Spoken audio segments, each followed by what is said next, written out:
Give a huge round of applause for Ricky Whittle!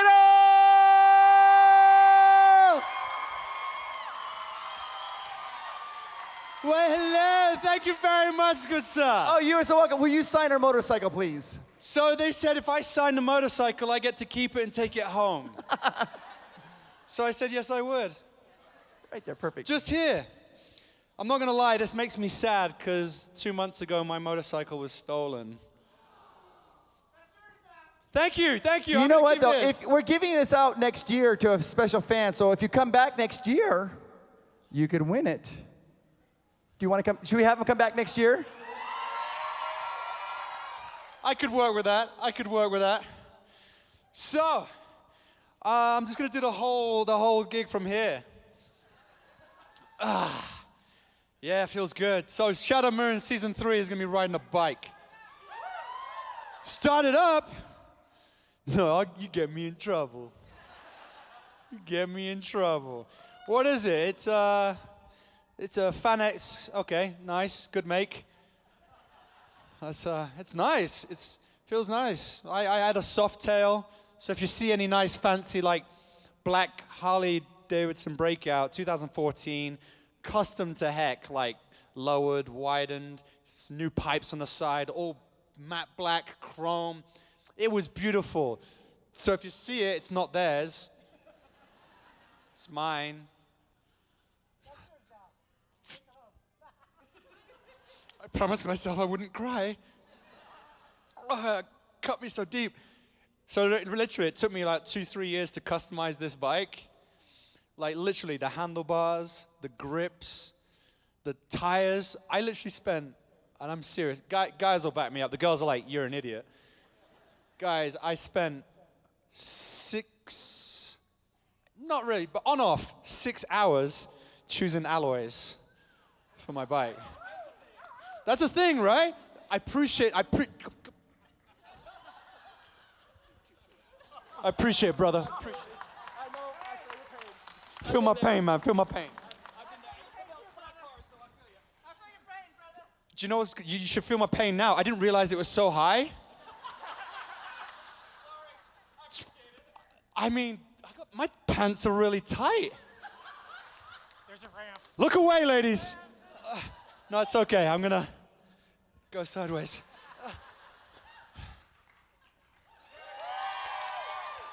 Nailed it. Okay, so basically, welcome to the Ricky Whittle Netflix special. This is my comedy hour. They were like, do you want a moderator to ask you questions? I was like I give anyone a chance to talk. It doesn't happen. This is legit my comedy special. I'm gonna put this forward to Netflix. I'm gonna be like, yo, pay me some money. This could sell. If not, I'll just do that. Woo! See, it works. You're so predictable. You're disgusting. I'm kidding. So, number one, welcome to FanX. If this is your first time like it is mine, welcome. If it is your second, third, fourth, whatever, welcome back. This is an incredible con that I've been told about recently, and over the past 3 years, my manager, Lainey, constantly talks about how great this con is, and she's like, oh my God, you've got to get you in here, got to get you here, got to get you here. I'm like, all right. And then so you got to say thank you to Lainey, yeah. And then when she realized that she got the contract, she was like, she texted me, yay, we're going to Salt Lake City in capitals. And I was like, stop yelling. Why are you yelling? So I feel like during this hour, out of respect, occasionally I'm going to drop into Orlando Jones impersonations. Because, number one, he's my idol, and he should have been here. But unfortunately, he's having to deal with the hurricane stuff, and he's a superhero, so he has to look after his family and the rest of America. So I know he really wanted to be here. Please know that he definitely wanted to be here, and it is literally his love for his family and the safety of his family that he's not. So I'm just going to drop into Orlando Jones every now and then, and just like, it's almost like he's even here. I don't know why y'all yelling. I love how they bring me a chair as well. Obviously, they don't know me. I don't sit down. I'm very rarely on stage. It's only because they've got cameras, and I'm kind of worried that they can't catch me if I ran off through the crowd. Sometimes I don't even come on through the stage. I come running in the back, and I'm sat in the back, and people are like, where is that dude? I'm hearing voices. I wanted to say something. Oh, yeah, that was it. So, okay. This is my second time in Utah. Utah has a very special place in my heart because it was the last time I was drunk. And when I say drunk, I mean hammered. Proper hammered. Like, I don't even remember what happened. So, that was 8 years ago.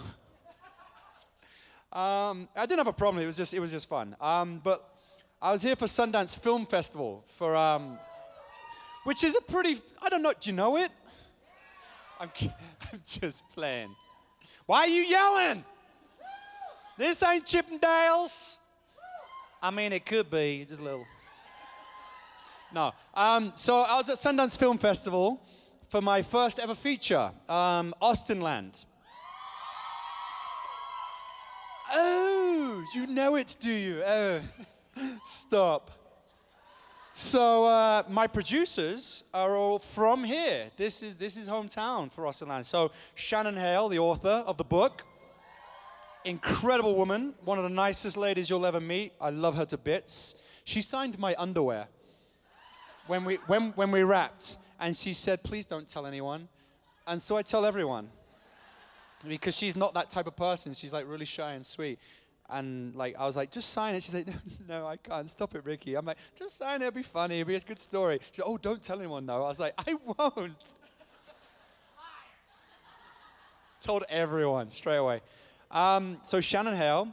And then my producers were Jerusha and Jared Hess of Napoleon Dynamite fame, Utah fame, and then Stephanie Meyer. Twilight. So everyone was hometown. So we were here selling off Austenland, and it got bought day one. So I was in Sundance Film Festival for 4 days. Well, 3 because it got bought the first day. 3 days with nothing to do.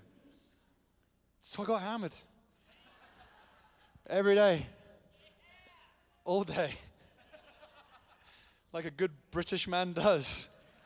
And because my friends all flew out because it was a big deal. It was my first movie. It was like, what do you want to do when you're a kid? I'm going to go and be a movie star. I'm going to go to America. Everyone's like, you can't do that. Pfft, whatever, bro. You're from Oldham, which is like the arsehole of the armpit of England.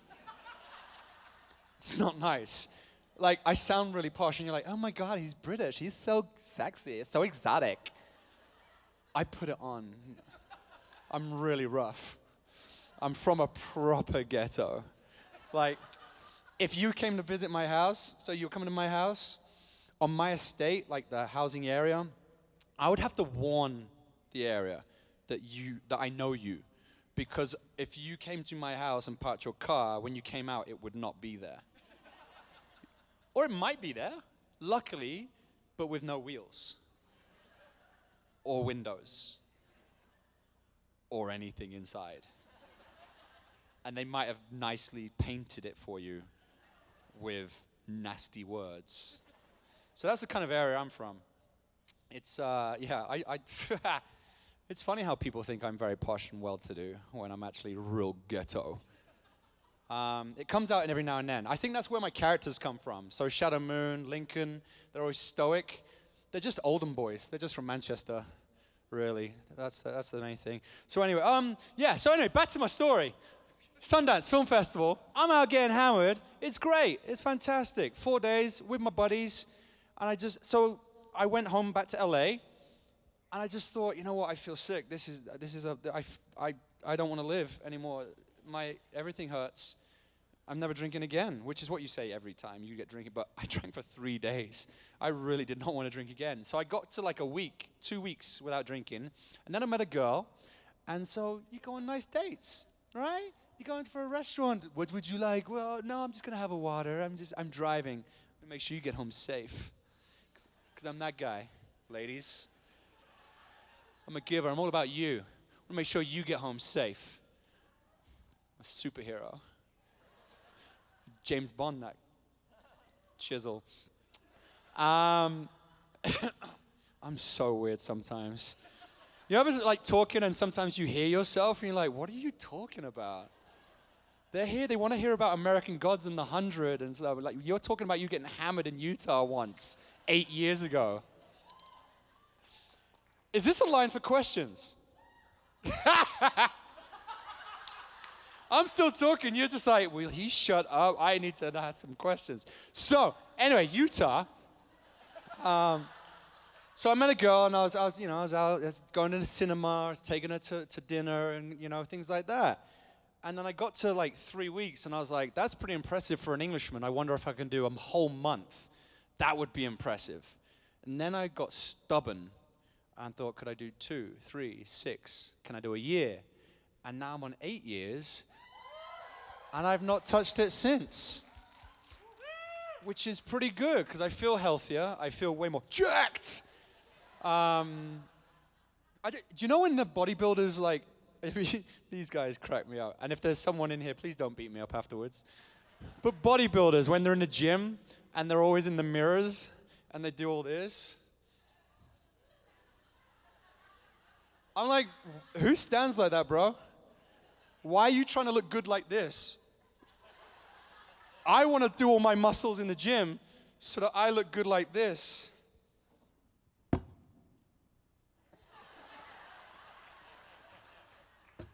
Or like this, just jacked. Because that's how I stand. I actually do stand like that. Don't judge me. It's really weird.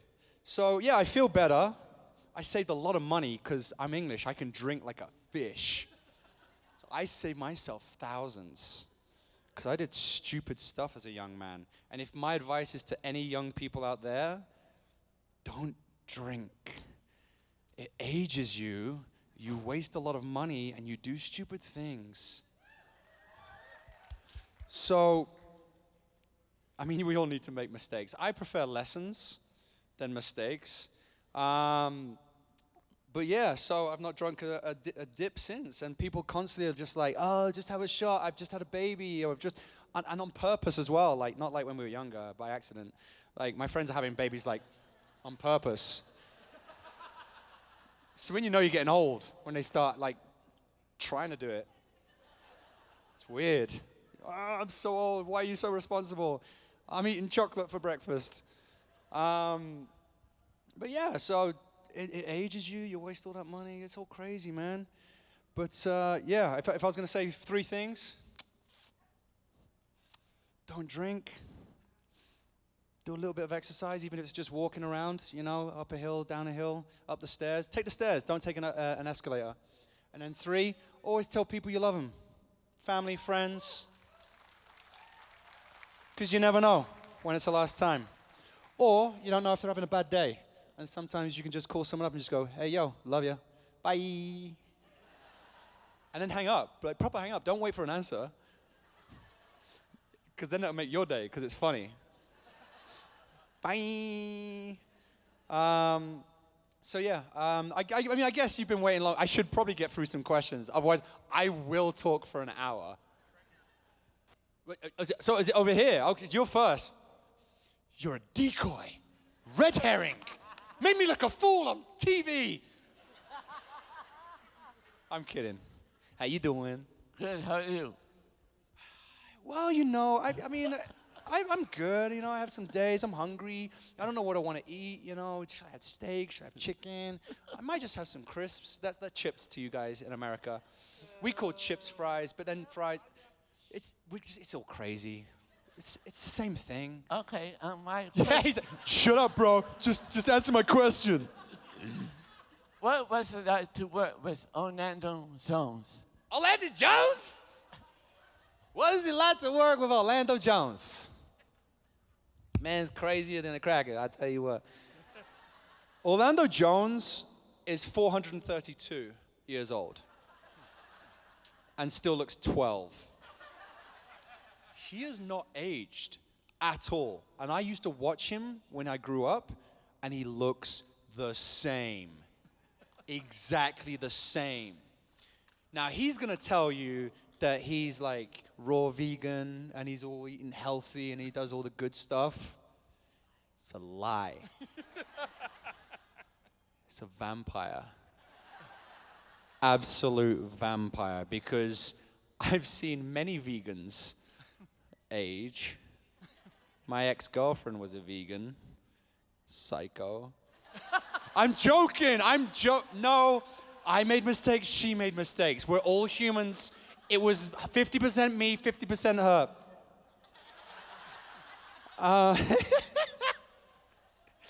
But Orlando Jones doesn't age.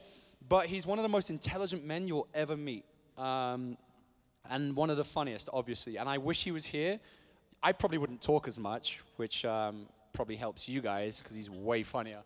But I love the guy more than anything. He's incredibly talented. He gives me loads of advice about life, business, work, acting, women. I should probably ignore that one. I'm just kidding. I'm not. But yeah, he's an incredible guy, and I love him to bits. I still can't believe he texts me, you know? Like, I still fangirl. Fangirl, not fanboy. I fangirl because I squee. There you go. So when Orlando Jones, Ian McShane, Kristen Chenoweth, you know, they text you, and you're like, oh, I know him. It's so cool. It's really cool. I still get excited. Like, you know, I'm the lead of the show. It's my show. It's Shadow's show. But I still get excited when my castmates text me. Maybe that's more because I just want friends. Oh, thank you. Can I just say that the accent here is really sexy to me? I love the way you guys speak. It's very hard. I'm very, very into it. I may find myself a Utah wife winning. Or 10.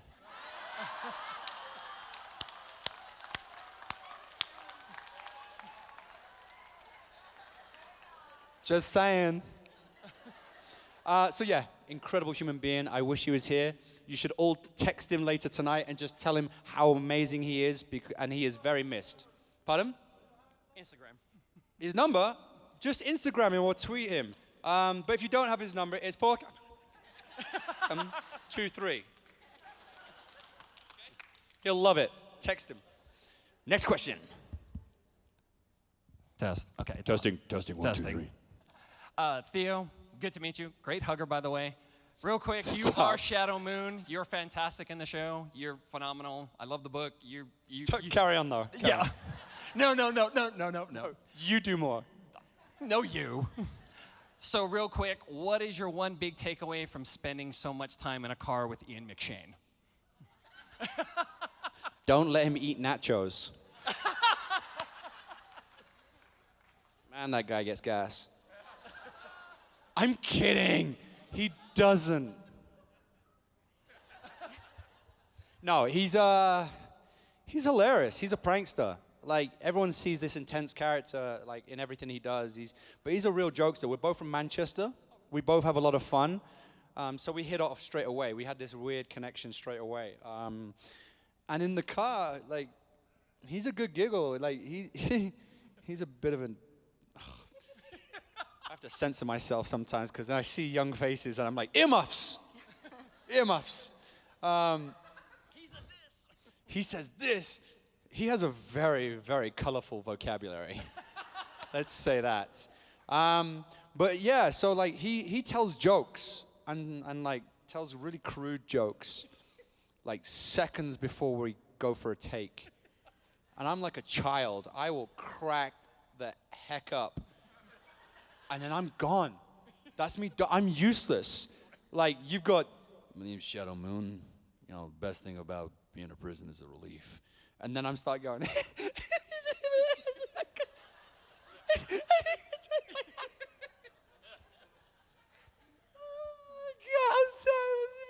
they're like, Ricky, get it together. Yo, time's money. But I can't help it. I get the giggles and I can't stop. And he knows it. And he's a pro of like 50 years in the business. So he just goes like a robot. dead inside.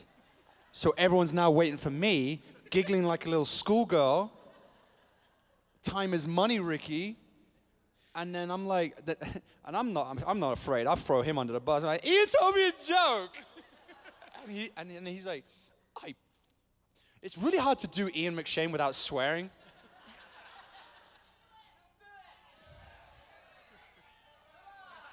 No.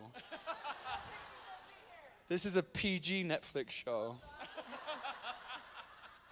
But anyway, he pulls a lot of pranks. So there's this one time I was shooting in the car at night, and we're a little bit different in color. So he lights up, and it's fine. I'm just all teeth and eyes. You know, like Alice in Wonderland, the Cheshire Cat. I'm just like floating, just teeth and eyes. Wow, that's creepy. Who is next to Wednesday? And so they put like a blanket, a white blanket on my lap, and then shone a light, so it bounced off the light and threw a bit more light on me without affecting Ian so much, so it balanced us off. Otherwise, he'd turn into a ghost. It would be too bright for him. So they have to balance lighting and things like that when there's two different kind of shades in a picture, the same picture. And so we're doing a scene, and we're not really in driving. We're in a studio, and it's where they put like blue screen around you, and it's when you see like those really crappy sitcoms, and they're driving like this. Yeah. Or they have conversations, but like this. Yeah.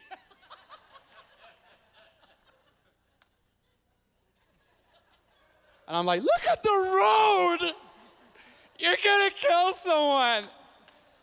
So I'm looking at the road, and we're going through the scene, and it's a serious scene, and then all of a sudden I start to feel like the sheet moving. And I'm like, just trying to stay in character. I'm just trying to stay in the scene. I'm doing my lines, and I'm like, I catch it and I grab it, because I think it's fallen off my lap. And then all of a sudden, it keeps going.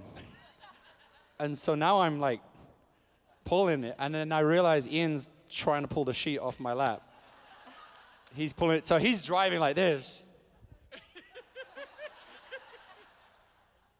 I'm just like, yeah.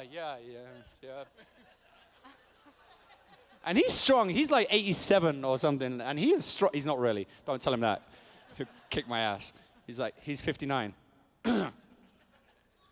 And so like we're fighting for this sheet, and like then we cut.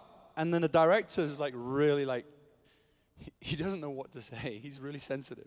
So he's like, that was great. That was wonderful. And you can see he's trying to he wants to tell me something. And he doesn't know how to say it because he thinks it's going to be racist. When a white director comes up to you and he's like, that was fantastic. I loved it, the performance. I loved it. It was great. And he's looking at lights, and then his DOP comes over, the guy who does all the lighting, and he's having a whisper in his ear, and he's like, could we, and he's looking me up, and he's like, could we get more light on Ricky? And I'm like, Ian took my sheets, all right? He took my sheet in the scene, that's why he couldn't see me, that's why I was eyes and teeth. And then again, Ian's like, you fucking liar. Like completely innocent.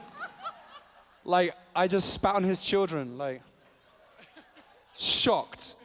But that's what Ian McShane's like. He's the best person, him and Orlando. I did a scene with him and Orlando that got cut from season 1. It's so funny. I wish they'd show it in the bloopers or something. Not in a blooper, but it's, cut scenes and stuff, deleted scenes. But those two are incredible people. Love them to bits, and they've taught me so much. Incredible. I feel blessed to be on stage with them. Hi. I was wondering if you were a flavor of cake, what flavor of cake would you be? If I was a flavor of cake, what flavor do you think I'd be? Chocolate cake. Tell me. What do you think I'd be? Probably chocolate cake. Chocolate cake? Do you like chocolate? I do. So no, it was going too far. It's going too far. I'm getting a head rush. I was getting dizzy. But if I was a flavor of cake, you nailed it. Chocolate. I'm a chocolate man. Literally. The cutest thing in the world, ex-girlfriend way back when I lived in England. I love the innocence of kids, but she whispered into my girlfriend at the time's ear, "Is Ricky made of chocolate?" I don't know why she's from the Valley, California, because she's English. My go-to accent is always Valley girl. I don't know why. What the fudge? I just don't get it. I can't even finish a sentence. But she was like, "Is Ricky made of chocolate?" And she was like, "Pardon? Is he made of chocolate?" And then you see her like eyeing me up, like, could I eat that? And she was like, no. People just have different colors in their skin. And she's like, "Will he bring me chocolate?" And then she's like, "He might do if you ask him." And I mean, I looked at her, just dead in my eyes. "You fucking racist. You racist 4-year-old. I'm gonna kick you in the throat. My chocolate foot." I didn't. It was more of a glance. It just grazed her like a horse. I'm joking, you don't hit kids. Often. I'm kidding. But yeah, love chocolate. I'm obsessed with chocolate, and I'm 3 weeks out from Shadow Moon, starting Shadow Moon, so I've still got 8 months to put on, 8 pounds to put on, lean muscle. So I'm on a crazy diet, which sucks, and all I can think about is chocolate. Thank you.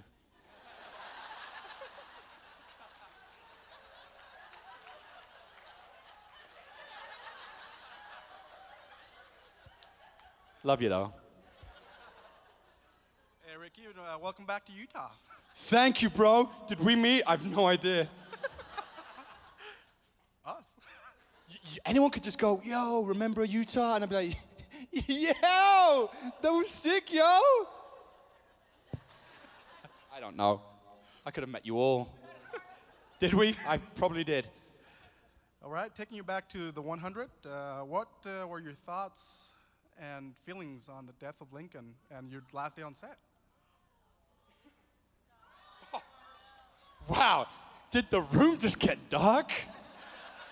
You just heard like, "Oh." It's like someone just said something scary. Lincoln was a great character. Best character, loved him. He was wicked, badass, moral.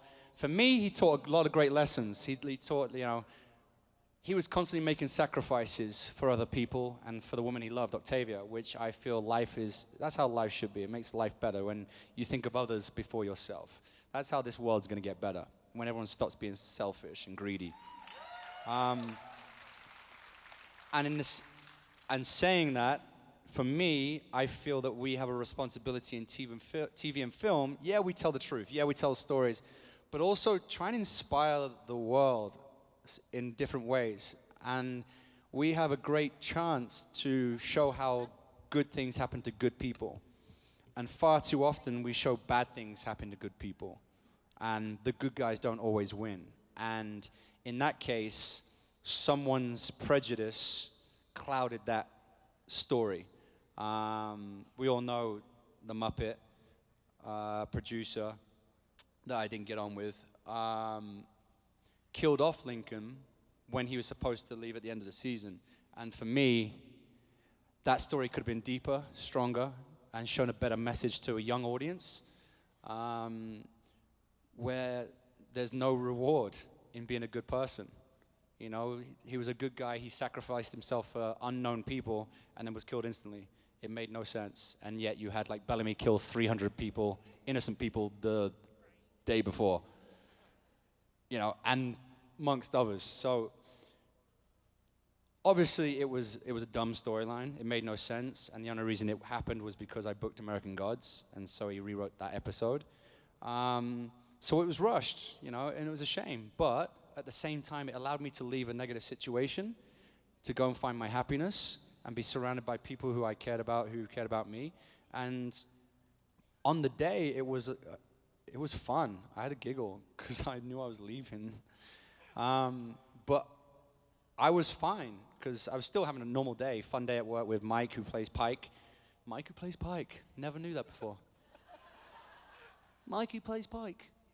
Sorry, I was having a moment. But then it wasn't until one of the crew came up to me and she was crying and she was like, I'm gonna miss you, but but I won't say what she said because it was quite detailed. But she was like crying, and I was fine until I saw her. It was the same at my brother's wedding. I was fine until I saw my mum cry, and then the little schoolgirl jumped in me and just went, I'm gonna miss you too. I know. I hope you're right. And then it got a little bit sad. Like once the scene was done and I'd said my speech and I said goodbye and wished everyone well. It got a little bit emotional at the end. But that's what happens, you know. People, it's in any industry, you know. You leave jobs and you move on, and sometimes you speak to people and you keep in contact. Sometimes you don't, you know. And I keep in contact with some, others I don't.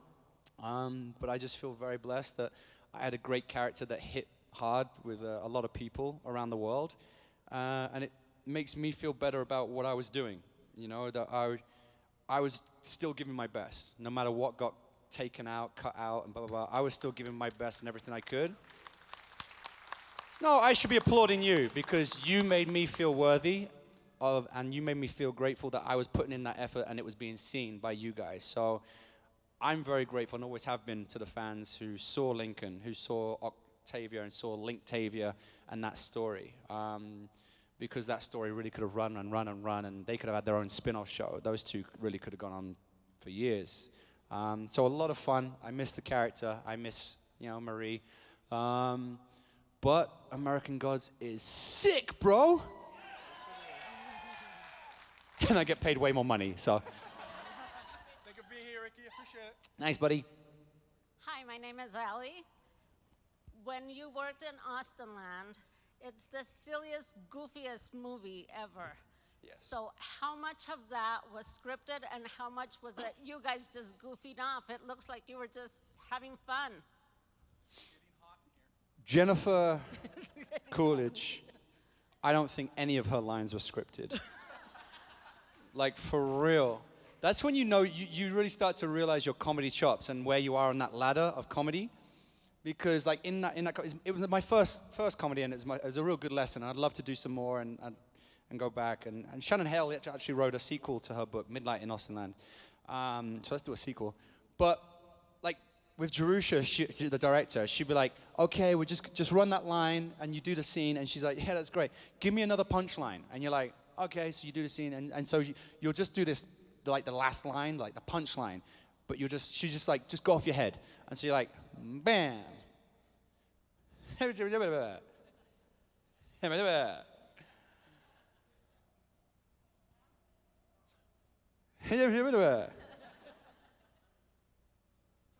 I'm out. I'm done. Jennifer Coolidge, you need to stop that bitch. She is phenomenal. She just goes on, and she's got line. And every single line is hilarious. And so a lot of that movie got cut because of unprofessional little children like me going, I was going to ask you, how did you manage to stay so serious? like literally, they could have had so many more scenes without, but people were just, like James Callis would just be like leaning into the women, just like someone's head's there and they're just like trying to duck behind them. You just find ways to just avoid the camera. So working with someone like that was just phenomenal. Georgia King, who played like my partner in the thing, she was crazy. And then James Callis, you never know what someone's gonna do when they start on set. You know, like Johnny Depp on Pirates of the Caribbean just turns up and he's all this drunken thing, and he was like, all Cliff Richards, and it was marvelous. And people must have been like, yo, we're gonna get fired. What is Johnny doing? He is hammered. We were the same with James Callis, because he was like, and I was like, oh wow, bro, you doing that, huh? Am I on the right movie? Am I doing it right? You start to question yourself because people make really strong choices, but it's cool, it's awesome. So I learned a lot, and I love that cast. They were incredible, and hopefully I get to work with them again. Last question, I'm being told. Hello. Hello, my lovely. I was was wondering about the 100, what the worst parts of the costume was and what the worst part about American accent is. Say again, sorry. Sorry. The worst parts of the 100 costume and Yep. the American accent. What's the worst part of an American accent? Yeah. Are you trying to get me lynched? There is a room full of Americans and me. Look, you just, that sounds like a you problem. I'm American, so you're gonna get your ass whooped. The worst part of not American Gods, that's my new show. It's on Stars in America. Season 3 starts shooting soon. First 2 seasons are already out on Stars. You can get them on the app as well. I watch it through my Amazon Prime account. Don't tell Stars. The 100 was, we were wearing a lot of animal. Not real animal, but like furs and like layers and stuff like that. And when you start shooting in the summer, it's hot as balls. You don't have balls, but they're hot. Hot as armpits, I should have said. That was very sexist. I'm sorry. I'm English. It's my go-to. Hot as balls. It's as hot as armpits. Because they're hot, right? They're hot. Are your armpits hot right now? Look at everyone like synchronized. The front row just. He's right. They're hot. So it gets really hot, and you're like really like steaming, you're sweating, and then Lincoln's got all this like war paint on. That starts to go, and so like the makeup have to keep coming in and fixing it because I'm real sweaty, and so a lot of times I have to start dehydrating myself. So I stop drinking water so I don't sweat so much. I do it a lot on American Gods because we film during the summer. This season we're actually going to film during the winter, so I'm going to be miserable, number one, but that won't be a problem. And then in the winter, it gets really heavy and wet, and it smells like ass. Because it's all like wet fur, and it stinks, it's damp, it's disgusting. And so you're just in the scene, and you'd be like,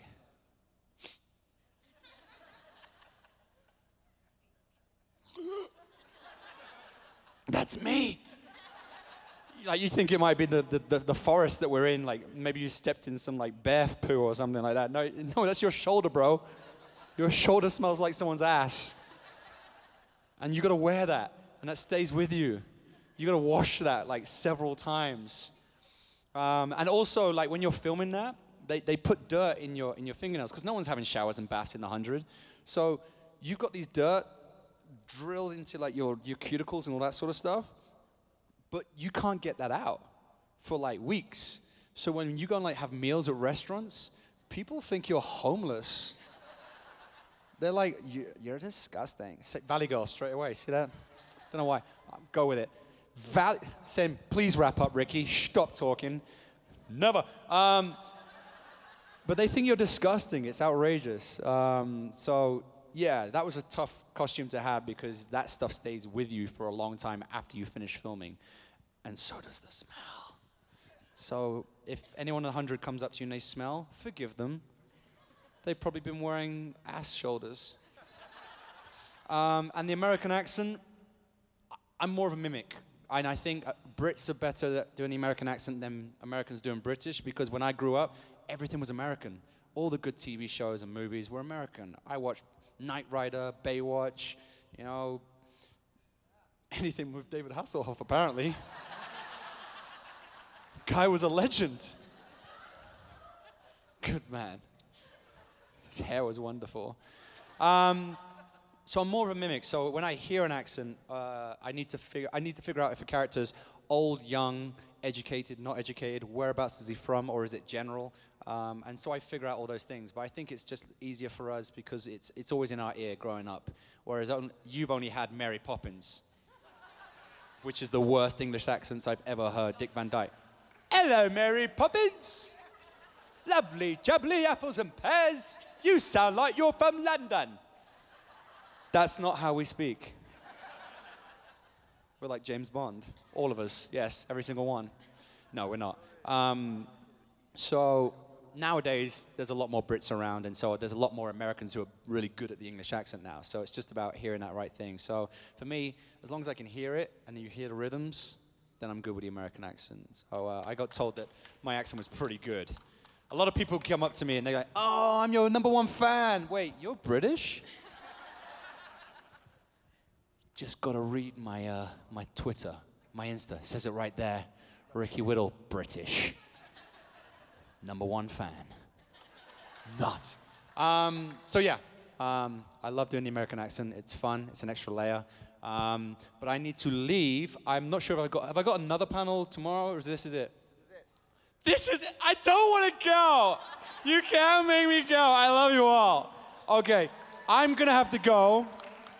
But I'm be signing and doing photos all day tomorrow. It's my last day tomorrow. But I just want to say thank you very much for having me. Constantly love doing these shows because it's full of positivity and happiness and people just having fun, having a blast. So spread the love, take it home. Spread the love when you get home with your friends. Tell your friends about this. Come with your friends. Share that experience. Just love life, man. It's real easy. We make it difficult. It's so much easier to smile and enjoy your own day than to worry about pissing on someone else's day. It's none of your business. What you'll think about my life, it's none of my business. I don't care what you think about my life. I'm living it. You should be the same. Focus on yourselves. Worry about yourselves. Spread that love. Tell people that you love them. I love you guys because you brought me here, so I'm thankful for your passion. Thank you very much. Have a great week. Everybody give a Bye-bye. huge round of applause for Ricky Whittle.